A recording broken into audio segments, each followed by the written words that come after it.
Hello बच्चों, VNM chemistry में आप लोगों का बहुत बहुत स्वागत है। नमस्कार आप सभी लोगों को। तो बेसिकली कल के लेक्चर में जो मैंने कल अपलोड किया था, तो उसमें हम लोगों ने सीखा था कि मैटर मतलब बेसिकली कैसे वो 5 बेसिक एलिमेंट से मिलकर बना होता है, जिसको साइंटिस्ट ने बताया था। अग्नि, वायु, ना, आकाश, पानी। तो ये सब मैंने बता दिया था। और उसके बाद हम लोगों ने ये भी समझा था कि मैटर क्या होता है, कैसे समझेंगे कि कोई चीज कैसे हमारे सामने जो दिख रहा है कि ये मैटर है कि नहीं है, ये सारा चीज अभी हम लोग इस पे क्वेश्चन भी डिस्कस करेंगे। तो अभी हम लोग मैटर वाले पार्ट के अंदर ही हैं। तो मैंने आज का ये क्लास क्यों लिया है, ये पहले समझते हैं। तो आज के इस लेक्चर या क्लास में हम ये समझेंगे कि मैटर को फिजिकल और केमिकल बेसिस पे कैसे बांटा गया है, कैसे डिवाइड किया गया है। दूसरा बात ये समझेंगे साथ ही साथ कि हम ये भी देखेंगे कि कैसे एक मैटर गायब भी हो कर सकते हैं। मतलब बहुत जबरदस्त बात है, तुमको सुन के हंसी आ रहा होगा, लेकिन हमको भी आ रहा है। मतलब किसी मैटर को तुम गायब कर रहे हो, ये बहुत बड़ी बात है। तो कैसे गायब कर सकते हैं, और ये हम केवल सीख सकते हैं करके, मतलब एक्सपेरिमेंट करके ही सीख सकते हैं। तो चलो अपना ज्यादा समय न लेते हुए बात को स्टार्ट करते हैं, आगे बढ़ाते हैं। देखो ध्यान से समझना।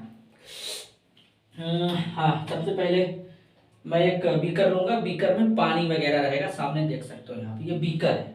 तो अभी मैं इसमें पानी ज्यादा है, इसको थोड़ा कम कर लेता हूँ। क्लियर? एक मिनट। चलो देखो ये बीकर है, और ये जो बीकर है मेरे पास ये 200 ml का है, मतलब 250 ml का है। ठीक है। अब देखो इसमें खास बात क्या है। इस बीकर में तुमको कुछ दिख रहा होगा यहाँ पर, ये लिक्विड टाइप में है। ये है हमारा लिक्विड, जिसको कहते हैं द्रव। क्या कहते हैं? द्रव कहते हैं। अब देखो मैंने कल बताया था कि द्रव्य और द्रव अलग अलग होते हैं। दुनिया के सारे द्रव द्रव्य के कैटेगरी में आ जाएंगे, लेकिन सारे द्रव्य द्रव नहीं कहलाएंगे। ये सब हम लोग आगे डिस्कस करेंगे धीरे धीरे। तो ये बीकर है, बीकर में मेरे पास पानी है। अब मान लो हम क्या करेंगे, यहां पर मैंने लिया है थोड़ा साल्ट यानी नमक, जिसको खाते हैं हम लोग। ये खाने वाला नमक है। देखो ये खाने वाला नमक मैंने इस पानी में डाला, मैंने डाल दिया। अब देखो तुमको यहां पे दिखेगा, मैं थोड़ा पास से आके दिखा देता हूं। सबसे पहले यहां पर देखो, पास से आके मैं दिखा देता हूं। यहां पर देखो, यहाँ पे नीचे जो पेंदी है ना, नीचे पेंदी में यहाँ पे तुमको नमक बैठा हुआ दिख रहा होगा। पेंदी में नीचे यहाँ पे नमक बैठा हुआ दिख रहा होगा। लेकिन मान लो अब इसको कुछ समय तक ऐसे हिलाएंगे, मतलब इसको हिलाते जाएंगे, शेक करते जाएंगे, तो कुछ टाइम बाद तुम क्या देखोगे, यहाँ पर तुमको देखने के लिए सबसे मस्त चीज ये मिलेगा कि इस पानी में जो नमक है वो पूरी तरीके से घुल जाएगा, गायब हो जाएगा। तो सबसे बड़ा बात यानी यहाँ पर जो सवाल होता है बेटा, ये होता है कि आखिरकार ये जो नमक के कण है, पार्टिकल है, ये गए तो गए कहां? ये गए तो गए कहां? यह जो नमक है देखो बस थोड़ा सा और बचा है। इसी तरीके से धीरे धीरे करने पर ये पूरी तरीके से क्या हो जाएगा, इस पानी में ये जो नमक है पूरी तरीके से घुल जाएगा। तो हमारे दिमाग में सबसे पहले ये आना चाहिए, अगर हम देखो साइंस के स्टूडेंट हैं, अगर हम साइंस के स्टूडेंट हैं या विद्यार्थी हैं, तो हमारे दिमाग में आना चाहिए कब, क्यों, कैसे। ये 3 बात अगर हमारे पास आएगा दिमाग में हमेशा, तो कहीं ना कहीं हम चीजों को सीख रहे होंगे, और कहीं ना कहीं चीजें पहले से बेहतर होंगी। और पहले से बेहतर कब बनेगा, जब हम किसी चीज को रटने के बजाय सीखने का कोशिश करेंगे। तो कैसे सीखेंगे? तो देखो यहां पर ये पानी में जब चीनी को डाला गया भाई साहब, तो सॉरी नमक, चीनी भी ले सकते थे, तो ये नमक पानी में पूरी तरीके से घुल गया। अब नमक पानी में पूरी तरीके से जब घुल जाएगा, देखो यहाँ पे घुल भी गया, तो अब घुलने का मतलब ये होता है कि ये नमक के कण गए कहां? पानी में तो दिख नहीं रहे हैं। तो भाई साहब पानी जो हमारा होता है, समझो पानी का फार्मूला जो होता है, रासायनिक सूत्र जो होता है H2O होता है बेटा। तो अब मान लो यहाँ पर ये कोई पानी है यहाँ पे, तो पानी के जो कण होते हैं, पार्टिकल होते हैं भाई साहब, ये मान लो यहाँ पर कोई एक गोला बर्तन है। इस गोले बर्तन में जो हरा हरा बिंदु बिंदु है, ये क्या है? ये पानी है बेटवा। ये बेटवा का है? पानी है बेटवा। तो ये पानी है। अब लाल लाल मैं जो यहाँ पे लेने जा रहा हूं, ये क्या है? ये नमक है। तो नमक को जब तुम पानी में डालोगे, तो ये जो पानी के बीच में जो थोड़ा थोड़ा जगह है, खाली जगह है, जो स्पेस है, इसमें जो नमक के कण हैं, पार्टिकल है, वो जाके पानी के बीच में बैठ जाएंगे। तो जब वो पानी के बीच में जाके बैठ जाएंगे तो कहीं ना कहीं कुछ समय बाद तुमको पानी के अंदर वो नमक के कण जब तुम ऐसे देखोगे तो तुमको नहीं दिखेंगे, तो तुम कहोगे कि नमक जो था वो गायब हो गया। तो गायब होकर के कहां गया? पानी के बीच में जो खाली जगह था उसमें जाकर के बेटा बैठ गया। तो ये देखो होता है चीजों को गायब करने का तरीका। अच्छा एक बात और, सारा चीज जो होता है दुनिया में वो गायब नहीं हो सकता। मतलब मान लो यहीं पर हम ये क्या है?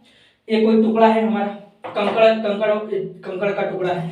दूसरा बीकर लेते हैं थोड़ा, अब इस बीकर में इसको डालते हैं। देखो क्या ये इस बीकर में घुला? नहीं घुला। मतलब पानी में जितना जगह है, पानी के अणु के बीच में जितना खाली जगह है उससे कहीं बड़ा ज्यादा इसका आकार है, इस टुकड़े का साइज है, ये नहीं घुल रहा है। लेकिन इससे बड़ा अगर चीनी का टुकड़ा डालेंगे तो पानी में घुल जाएगा, लेकिन ये नहीं घुल रहा है। रीजन? तो कुछ ऐसे भी हमारे पास बेटा पदार्थ होते हैं जिनमें अणु के बीच में आकर्षण बल बहुत ज्यादा होता है, इतना ज्यादा होता है कि उनको तोड़ ही नहीं सकते, उनको तोड़ना मुश्किल होता है। तो अब देखो जो पानी में नमक घोला गया था, अब तुमको ऐसा लगता होगा कि पानी से नमक को अलग कर सकते हैं। बिल्कुल कर सकते हैं।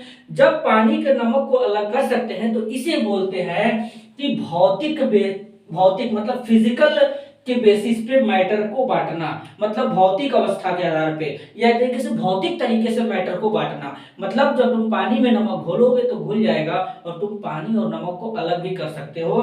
कैसे? तुमको एक डेमो समझाता हूं। समुद्र के में से नमक निकाला जाता है? निकाला नहीं जाता। देखो कैसे बनता है समझता हूं।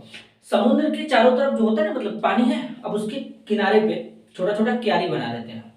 तो जब ज्वार और भाटा आता है, लो टाइड हाई टाइड, तो वो समुद्र का पानी उछल करके वहां पे आ जाता है, अब उस कियारी में भर जाता है, अब उससे बाहर नहीं जा पाता। तो जब धूप लगेगा तो वो पानी उड़ जाएगा, तो बचेगा केवल नमक। तो उस नमक को लाते हैं वहां से, फैक्ट्री में प्यूरिफाई वगैरह करके आयोडीन वगैरह मिला करके उसको बेचा जाता है। तो कहीं ना कहीं समुद्र के पानी में नमक मिला था तभी तो अलग कर लिए। और दूसरा बात, समुद्र का पानी खारा क्यों होता है? क्योंकि उसमें साल्ट होता है बेटा, नमक होता है। ठीक है, तो इस तरीके से देखो गायब कर सकते हैं। लेकिन एक बात तुमको और मैं समझाना चाहूंगा, क्या सारे पदार्थ पानी में घुलते हैं? नहीं। देखो अब पानी में कौन पदार्थ क्यों घुलता है ये तो हम बाद में समझेंगे, क्योंकि इसको समझने के लिए बहुत समय है। लेकिन हाँ, जैसे मान लो मैं तुमको कुछ डेमो देता हूं। जैसे तुम पानी में अगर क्या घोलना चाहते हो, अगर तुम पानी में घोलना चाहते हो तेल यानी ऑयल, ऑयल के अलावा मान लो ये इंक घोलना चाहते हो, क्या ये इंक पानी में घुलेगा? देखो डाल के दिखाता हूं डेमो। देखो देख रहे हो? अब तुमको मस्त जादू दिखाता हूं। देखो ये इंक था, अभी मैं तुमको दिखाता हूं। एक मिनट रुकना जरा। लाल कलर का इंक मैंने लिया था, तो देखो ये जो इंक मैंने डाला तुम देख पा रहे होगे, तो ये इंक पानी के सरफेस पे है, एकदम ऊपर है, लेकिन पानी में नहीं घुला। तो इसके पीछे का रीजन है बेटा, इसके पीछे का रीजन ये है कि ये जो पदार्थ है ये पानी में नहीं घुल सकता। इसी तरीके से अगर तेल देखोगे तो तेल जो होगा वो पानी के ऊपर तैरता है, ऐसे पानी में घुलता नहीं है। तो इसके पीछे रीजन होता है, इसको मैं बाद में समझाऊंगा, क्योंकि सारा बात एक ही साथ तुम नहीं समझ सकते। एकदम धीरे धीरे बेसिक से एडवांस की तरफ चलेंगे।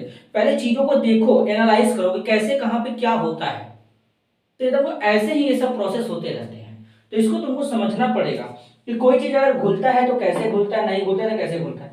एक बात और देखो, ये जो मैंने पानी लिया है ना, इस पानी में नमक का जो मात्रा है मैंने ज्यादा रखा है। अब देखो एक डेड लेक होता है, डेड लेक को हिंदी में कहते हैं मरा हुआ झील। अगर तुमको तैरने भी नहीं आता है, मान लो अगर तुमको तैरने भी नहीं आता, तो उस झील में, लेक में अगर तुमको ले जाकर ऐसे फेंक देंगे उठा करके, तब भी तुम तैरते रहोगे, जिंदा रहोगे, मरोगे नहीं। रीजन मैं तुमको बताता हूं। वहां पे पानी में नमक का मात्रा इतना ज्यादा होता है ना कि उसका डेंसिटी यानी घनत्व बढ़ जाता है। अब उसका घनत्व बढ़ जाता है तो उसमें जब तुमको फेंका जाएगा तो तुम तैरने लगोगे, अब तुम डूब ही नहीं पाओगे, तुम डूब ही नहीं पाओगे। अब तुम डूबते कब? तुम डूबते उस टाइम जब तुम्हारा घनत्व उस जो नमक वाले पानी के घनत्व से ज्यादा होता तब। जैसे सुई है, सुई को पानी में फेंकोगे, सुई तुरंत पानी में डूब जाएगा। क्यों? क्योंकि सुई का घनत्व पानी के घनत्व से ज्यादा होता है। एक लोहे का टुकड़ा पानी में फेंकोगे, डूब जाएगा। क्यों? लोहे के टुकड़े का घनत्व पानी के घनत्व से क्या होगा? ज्यादा होगा, तो कहीं ना कहीं वो डूब जाएगा। तो डूबने के लिए अपना आयतन ज्यादा होना चाहिए, वॉल्यूम ज्यादा होना चाहिए, इसको ध्यान दो तुम। तो इसलिए डेड लेक में यानी मरे हुए झील में कोई डूबता नहीं है, क्योंकि उसका घनत्व इतना ज्यादा होता है बेटा। रीजन उसमें कंसंट्रेशन यानी पानी चीनी सॉरी नमक का मात्रा इतना ज्यादा होता है कि लोग डूब नहीं पाते हैं। तो ये देखो मेरा मोटिव था कि तुमको बताना। अब केमिकल बेसिस पे क्या होता है, जैसे मान लो पानी लिए, पानी में अब कोई पदार्थ ऐसा डालो जो पानी के साथ रिएक्शन कर जाए और उसको वापस से अलग ना कर पाए। जैसे मान लो जो नील होता है, नील जो कपड़े में नील दिया जाता है, व्हाइट टी शर्ट गमछे में दिया जाता है, उस नील को जब तुम पानी में डाल दोगे तो वो नील पूरी तरीके से पानी में फैल जाएगा। उसके बाद तुम चाह करके भी उस नील और पानी को अलग नहीं कर सकते। अगर मान लो तुम इसमें पानी में कोई एसिड मिला रहे हो, अम्ल मिला रहे हो, अम्ल मिलाने के बाद क्या होगा, तुम उस एसिड और पानी को अलग नहीं कर सकते। तो यहां पर क्या होगा, केमिकल होगा, रासायनिक क्रिया हो जाएगा। तो इस तरीके से चीजों को भौतिक और रासायनिक बेसिस पे बांटते हैं, जिसे हम लोग मैटर के बारे में डिस्कस कर रहे थे। तो मेरे हिसाब से तुम लोगों को कुछ क्लियर हुआ होगा कि कैसे चीजें समझा जाता है। तो बेसिकली आज के लिए इतना ही। अगले लेक्चर में हम लोग जब मिलेंगे तो अगला टॉपिक डिस्कस करेंगे, कुछ इधर उधर का भी क्वेश्चन करेंगे, मतलब कि घड़े का पानी ठंडा क्यों होता है, मटके का पानी, फिर ये सब सारा मतलब एनसीईआरटी के बहुत अच्छे अच्छे लेवल के भी क्वेश्चन है, जिसको हम लोग डिस्कस करेंगे और देखना बहुत मजा आने वाला है, आनंद आने वाला है। तो एक एक चीज हम लोग समझेंगे धीरे धीरे, ठीक है। तो आज के लिए बस इतना ही, मिलते हैं अगले वीडियो में, तब तक के लिए धन्यवाद।